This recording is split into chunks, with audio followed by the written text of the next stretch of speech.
Anak Haji Faisal, yakni Fuji mengancam bakal melaporkan haters pada pihak kepolisian. Fuji mengambil langkah tegas bagi para haters yang hingga kini terus menghujatnya.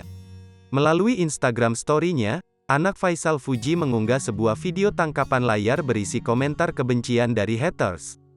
Komentar itu dikirim oleh warganet via direct message Instagramnya. Haters itu mengirim banyak komentar kebencian, mulai dari mencibir gaya hidup Fuji hingga membanding-bandingkannya dengan Mayang. Pada unggahan lain, Fuji mengancam akan melaporkan haters tersebut ke polisi. Takut akan dilaporkan, haternya pun langsung minta maaf pada Fuji.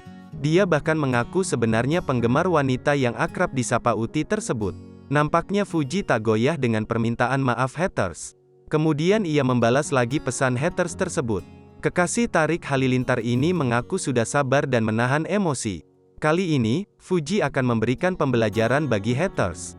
Jujur kayak aku udah sering banget sabar. Nahan emosi, gak pernah nanggepin, katanya. Tapi gimana ya, rasanya kadang-kadang emang harus ditampol kali ya biar sadar sedikit, tutup Fuji.